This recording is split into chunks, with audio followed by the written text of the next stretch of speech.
The message came at 7:12 p.m. on a Friday. I had just reheated leftover pasta and was halfway through folding laundry.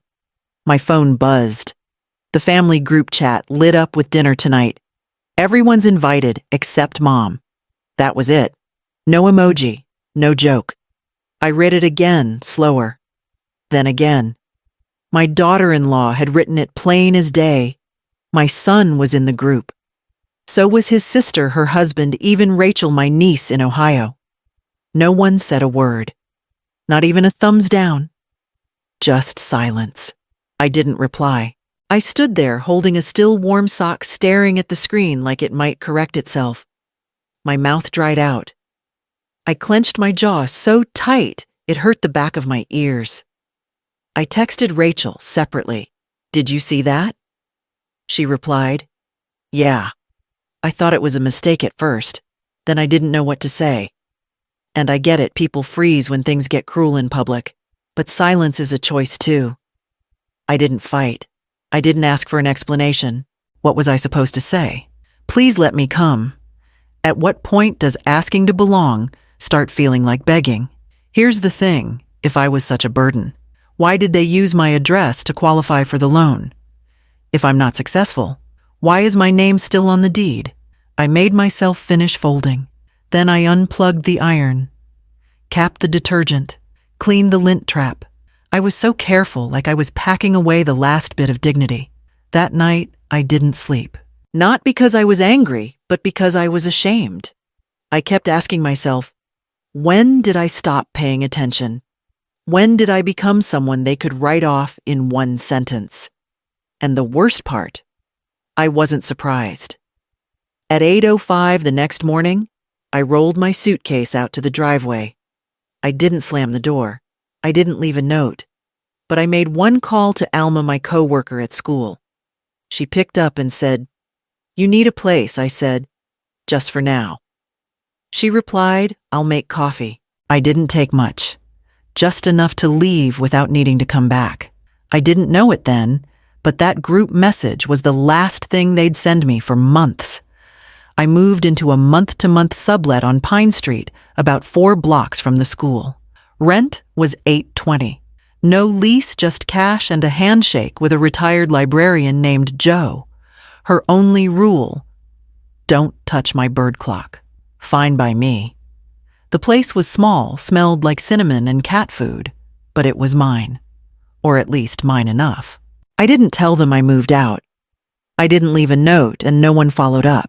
My car, an old silver Corolla with a cracked side mirror, stayed parked in a different driveway now. No more front porch. No more waiting for maybe next Sunday. Just quiet. On the 3rd day, I canceled the Amazon subscription that shipped snacks for my grandson. It felt petty, then it felt necessary. If I'm no longer mom or grandma at their table, then why was I still stocking their pantry? The groceries stopped arriving. No one asked why. If they noticed, they didn't say. Alma came by with 2 bags of frozen dumplings and said, "You've been too quiet." "You don't do quiet." I shrugged. She looked around the little kitchen, then said something that stayed with me. "You don't owe them noise just to feel alive." I kept checking the family chat, though. Not to talk, just to see who talked to each other. They shared photos of the baby plans for a trip to Florida, even argued about who would bring deviled eggs to Easter. My name didn't come up once. And here's the part that stung deeper than it should have. I'd always assumed if I ever disappeared, someone would come looking. But maybe that was just me, overestimating my place. Again, you ever notice how family only gets loud when you stop giving?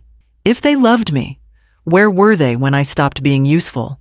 I told myself it was a break, temporary. But I already knew I was building a new routine. And it started that Friday morning when I opened my file drawer, pulled out my old mortgage papers, and finally started reading them for real. I signed the contract on a Tuesday morning, October 3rd, 9:40 a.m., with a cheap blue pen that kept skipping. The HR manager slid over the folder, smiled, and said, "Long overdue, Ms. Hartwell." I smiled back, but it didn't feel like much. Assistant principal. After 42 years. My ID badge had a new title now. Nobody at home knew. Then again, did I even have a home to tell? I sat in the school parking lot afterward, windows rolled up, holding the new key card like it meant something more than access. I thought about texting my son just a photo of the card. Nothing dramatic. Just, look. But I didn't. And the fact that I even wanted to, that still bothers me. At lunch, Alma leaned over in the break room and whispered, "Wait, you're AP now. And they didn't even throw you a sheet cake." I laughed once short. No one asked if I wanted one. She popped a chip in her mouth and said, "You want mine simple. No fluff." I went home to the sublet, set the key card on the table, made instant ramen, and stared at the empty chair across from me. That chair used to be full of noise of conversation of someone saying, "I'm proud of you." Now it just stared back. And here's the thing that cut deep: when they needed a cosigner, I was responsible. When they needed childcare, I was strong. But now, when something good happened without them, they had no idea and no interest. So let me ask this: if success only counts when it benefits them, was I ever part of the family? Or just the support beam they never planned to thank? Truth is, I still wish I'd told my grandson. He's only 6, but maybe he'd have clapped. Maybe he would have said, "Go, Grandma, I'll never know. Because I'm not invited anymore. Remember?" 3 days later, I opened my inbox. Subject line, "Invitation to speak, State Educators Summit." I hovered over the trash icon. Then I moved the cursor left, opened it, read it twice, and just sat there. It was October 14th, a Saturday. I was sitting at my desk grading essays when I got a notification someone had commented under the school's Facebook post about the Educator Award. I clicked out of habit. The first comment was from a former student. "Ms. Hartwell changed my life." The second was from my daughter-in-law. She wrote, "Not everything needs to be public." That was it. No emoji. No congratulations. Just that. I didn't answer. I just stared at her name on the screen. My hand tightened around the red pen. I wasn't surprised, not really. But my stomach turned anyway, like I'd shown up to a dinner I wasn't invited to again. Later that night, I showed the comment to Alma. She took one look and muttered, "Wow. So that's what being a threat looks like now." Here's what bothered me more than her tone. It was the implication. That my success made their family look uneven. That my name on a certificate somehow clashed with her curated version of who belonged and who didn't. But let me ask this. If being a teacher embarrasses you, why did you use my career on the mortgage app to boost your approval? If I'm not the image, why did my steady paycheck count when you needed it? Truth is, I used to think I was being too sensitive, that I was imagining the cold shoulders, the cut-off invites. But this was plain, public, and I'll admit something I'm not proud of. I went back and deleted a comment I was going to write. It said, "Thank you to all my students. I'm proud to be your Ms. Hartwell." I deleted it because for a moment I let her shame me into silence. I wish I hadn't. I wish I hadn't let her set the tone for what I was allowed to be proud of. I didn't reply to her comment, though. I bookmarked it, just in case. The next morning, I started pulling old financial records, things I hadn't touched in years. October 17th. It was raining just enough to keep me inside. I pulled the file box out from under the bed. Beige, cracked corners smelled faintly of dust and old ink. There was still a sticky note on the lid that said, "Taxes 2017. I hadn't opened it in years. Inside were folders from every stage of my life: marriage, his death, the kids' school stuff. Then I found it. The house deed. I flipped to the second page and saw both names, mine and his. My son. Not as a co-owner, not added after. No filed together. I sat back on the floor holding it like something sharp. And the wire transfer, $48,000 from my retirement savings, labeled initial down payment. the receiving account. In both their names, not mine. I don't remember ever being in the room when that decision happened. It just sort of became true. Like a slow leak you don't hear until the floor's already warped. I called Alma. I didn't even say hello. I just said I gave them half my house. She paused for a second, then said, "You sure it was half?" I didn't answer. I didn't want to know. And here's the part that made me feel stupid. I was proud back then that I could help, that I was needed. But let me ask this: if he could afford the mortgage, why did they use my credit? If it was really about family coming together, why was I the only one bringing anything to the table? It wasn't betrayal in a dramatic way. It was quiet, administrative, signed and filed. And I hate how many signs I ignored. The rushed signature, the just sign here, mom moment, the way my name stopped appearing on mail from that address a year later. I wanted to be generous. I ended up erased. I scanned 3 documents that night, saved them under a new folder if needed. Then I opened my email and typed a name I hadn't used since the divorce: Mark Levinson, property attorney. I didn't know what I was asking for yet, but I knew I was done being the only one who didn't know the numbers. It was November 2nd, around 8:30 p.m. I was heating soup from a canned chicken and wild rice when a notification popped up. Alma had forwarded me a video from Facebook.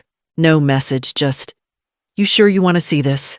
It was the baby shower, the one I hadn't been invited to. I pressed play anyway. They'd set it up at a venue near the lake, round tables, gold chairs, balloon arches. People were laughing, clapping, taking photos. My granddaughter was there. My name wasn't mentioned once. But the part that hit me was the background audio. My daughter-in-law, leaning into her mother, said, "It's a small event. No need to invite old burdens." Then they both laughed, like it was nothing. I paused the video, just stared at the screen. You ever watch something and feel your ears go hot before your chest even catches up? I didn't call. I didn't text. I just clicked the download icon, labeled the file, Event Proof 1 MP4. Let me ask something. If I'm such a burden, why is my name still on the utilities? Why was I good enough to help pay the deposit but not sit at the table? I told Mark, my lawyer, about it the next day. I didn't mean to. He asked how I was holding up, and it just came out. He nodded and said, "Keep everything quietly. Don't give them a heads up." That was the first time someone said them instead of him and his wife. It made it real. And here's the truth. I haven't said out loud I miss my grandson. That's what keeps me up at night. I keep wondering if one day he'll ask, "Where's Grandma?" and they'll have some answer ready that makes sense to a child and kills me a little more. I didn't respond to the video, but I started backing up every file, every document onto a hard drive. The kind you hide somewhere safe, just in case someone tries to rewrite the story. My phone buzzed during lunch duty at 12:18 p.m. Unknown number. I told the kids to line up, then stepped into the hall by the trophy case where the lights flicker. I answered without thinking. A calm voice said, "This is the governor's office. We'd like to invite you to speak at the State Education Summit." I leaned against the wall because my knees went soft. She kept talking: date, location, audience size, 300 people, cameras, a live stream.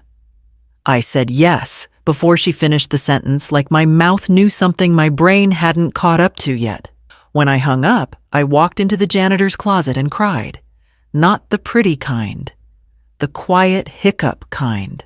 Disbelief does that to you. Alma found me a few minutes later. She handed me a paper towel and said, "This is real. Don't minimize it." That was all. No pep talk. Just a fact placed gently on the counter. I sat back at my desk and stared at the calendar. If this was family, where were they now? If they said I embarrassed them by being public, why did the state want me on a stage? If I was a burden, why did my work keep showing up without them? These weren't speeches in my head. They were questions with dates and addresses attached. I'll admit the ugly part. My first instinct was to call my son. I even typed his name into my phone. Then I deleted it. I felt ashamed for needing his approval after everything. I miss my grandson, yes, but I don't miss begging to be seen. Mark called that afternoon to confirm receipt of the files. I told him about the summit. He said, "Good. Keep doing your job. Let the facts talk." One sentence.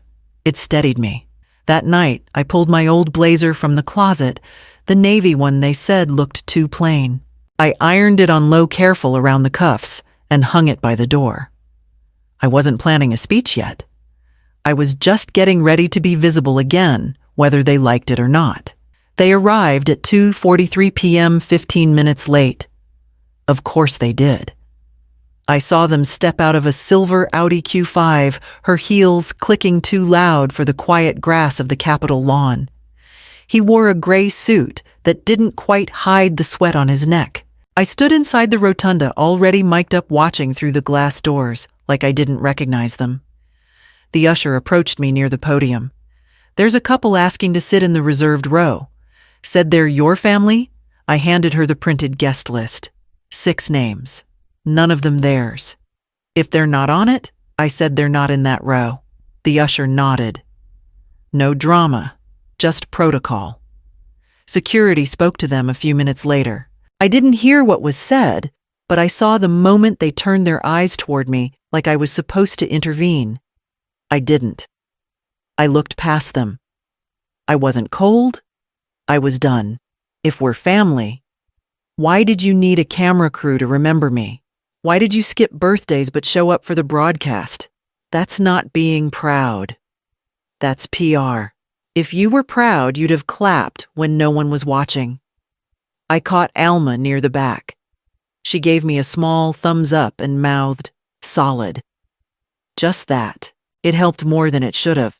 But I'll be honest, when I saw my grandson in his tiny button-up clutching a toy car while being pulled by her, something in me cracked.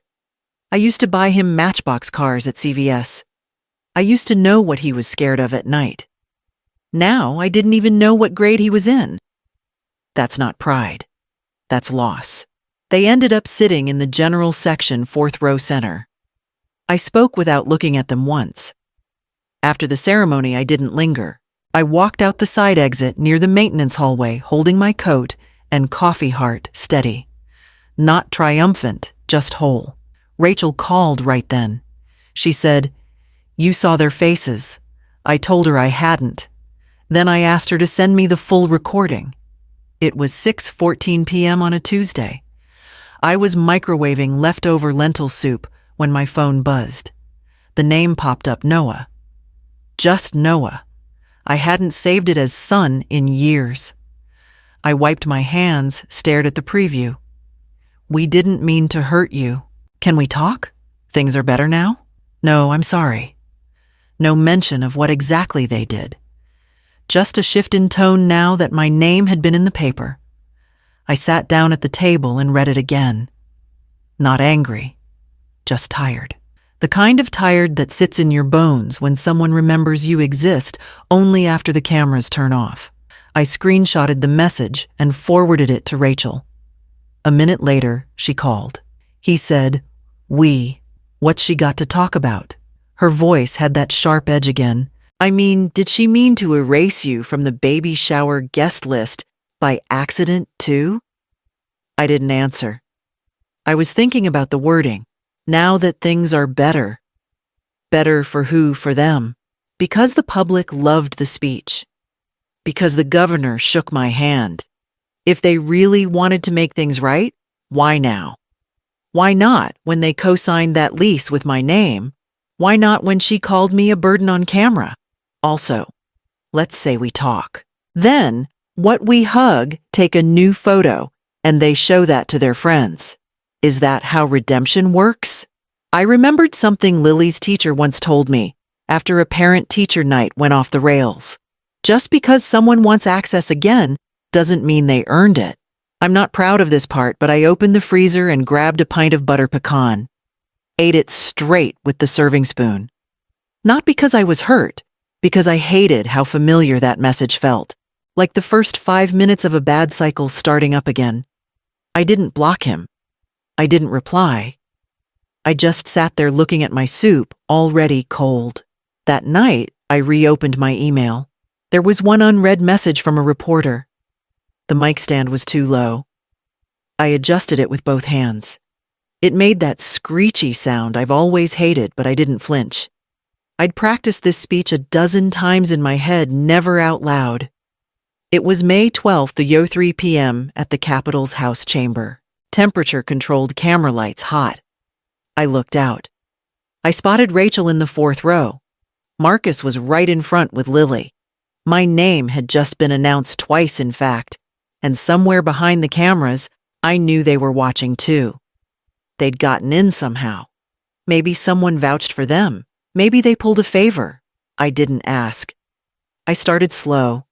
I thanked Maple Creek Elementary, my students who taught me more than I taught them. I thanked the staff who covered my lunch duties so I could finish my master's. I thanked my late husband. He would have made fun of all this fuss, but he would have ironed my blouse anyway.